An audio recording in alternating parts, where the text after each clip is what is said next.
Je teste des outils d'intelligence artificielle dans cette vidéo, des outils qui promettent de transformer un screenshot en code, des outils qui permettent de présenter, de transformer un prompt en site web en quelques secondes, ou encore un autre outil qui va permettre de transformer une maquette Figma en code. On va tester tout ça ensemble, regarder la qualité du code ou la qualité du site pour certains outils. On est parti pour cette vidéo, accrochez-vous.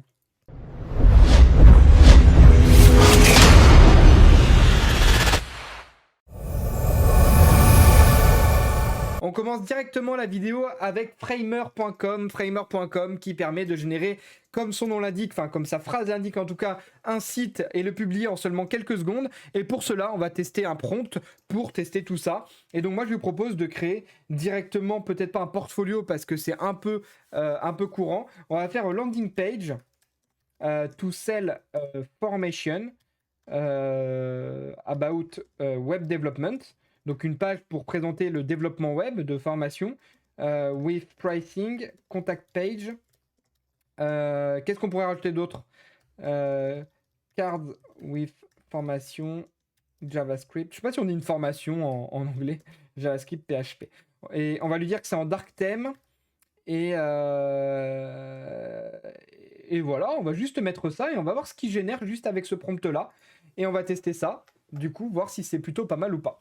Donc là, on voit que ça m'ouvre directement l'éditeur de Framer et ça va me générer ma page. Vous allez voir, ça va me la générer en instantané. Et donc, du coup, ça va me générer directement une page de présentation. Alors, il faut savoir que Framer, j'ai l'impression qu'il propose toujours le même genre de site. Je l'avais déjà testé avant cette vidéo et ça fait toujours des sections de couleurs comme ça. Et du coup, en soi, c'est pas mal. En vrai de vrai, c'est pas dégueu ce qu'il est en train de proposer. Je suis pas fan de la police d'écriture et que tout soit découpé par section, etc. Mais il faut pas oublier que c'est une intelligence artificielle, donc il doit mettre vraiment des blocs sections directement dans le code. Mais dans l'ensemble, le site est plutôt propre. Et on va essayer de le publier directement. Et on va l'appeler formation keepdev, par exemple, .framer.i. Alors, je vais pas l'appeler keepdev parce que si après elle est référenciée, formation test hello, peu importe le nom, je m'en fiche un peu. Et on va voir directement sur un rendu web et pas forcément sur l'éditeur, ce sera peut-être plus sympa. Donc on va ouvrir ça directement ici. Et là, du coup, voilà. Donc du coup, je suis sur le site de la formation. En soi, c'est pas trop mal, hein. En vrai, le design est plutôt propre pour générer un site en seulement quelques secondes. Et si je fais inspecter directement ici, on voit que effectivement, au niveau du code, j'aimerais juste voir comment il le code. Il le code directement avec des classes Framer, ok. Et au niveau du code, est-ce qu'on a des sections où il met des divs? Il met des divs pour les sections. Ouais, pourquoi pas. Donc on voit quand même que le code a l'air pas dégueu, mais c'est pas non plus le code le plus propre du monde. Et par contre, le site est pas mal et on va tester le responsive, voir si ça s'adapte bien à la taille de l'écran. Effectivement, ça s'adapte à la taille de l'écran. Donc en vrai, Framer, c'est plutôt validé, c'est plutôt pas mal, même si ça remplace pas le travail d'un dev et que c'est très très basique. Ça permet de générer un site en seulement quelques secondes comme ça. Ça peut être sympa si on a besoin de générer une petite page très rapidement.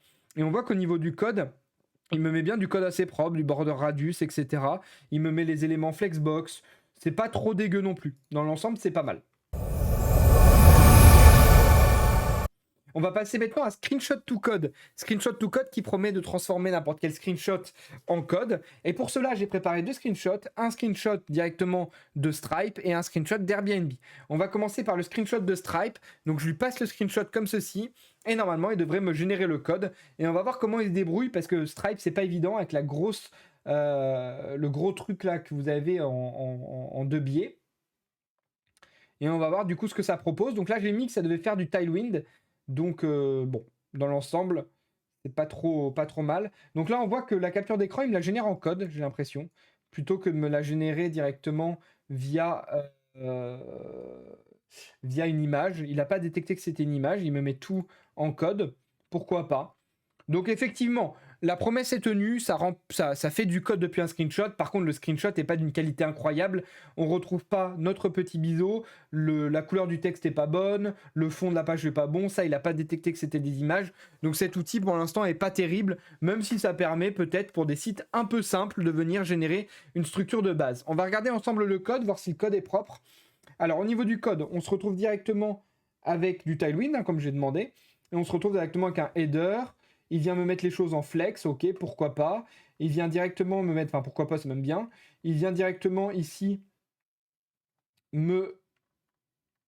En vrai, il me fait un code Tailwind assez basique. Donc le code est plutôt propre, mais très basique. Pour un screenshot, me faire seulement 195 lignes de code, c'était vraiment pas terrible. Il faut savoir que j'avais mis ma clé d'API, donc je suis pas bloqué en termes de prompt théoriquement. C'est ma clé d'API OpenAI, donc cet outil est pas vraiment terrible. Pour l'instant, je suis plus convaincu par Framer que directement par Screenshot to Code.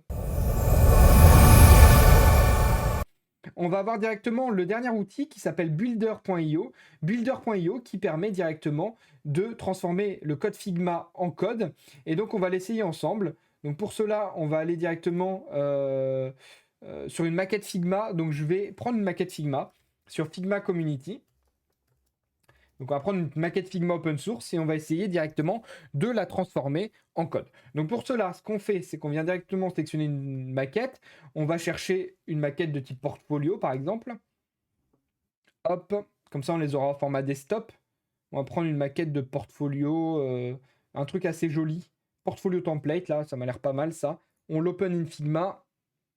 Et là, normalement, j'ai déjà installé l'extension Builder. Alors, je ne sais plus comment on lance une extension directement sur Figma. Va falloir qu'on cherche ça.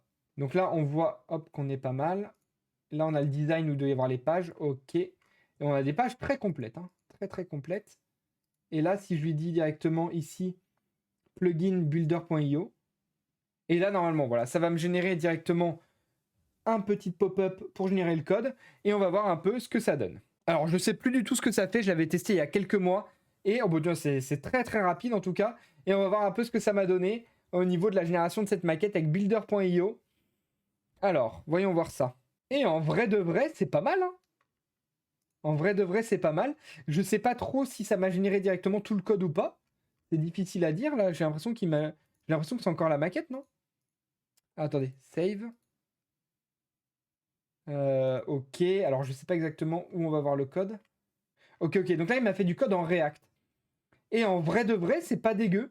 Le code est pas dégueu. Ça m'a généré également le mobile. En vrai de vrai, je suis assez surpris de la qualité de builder.io.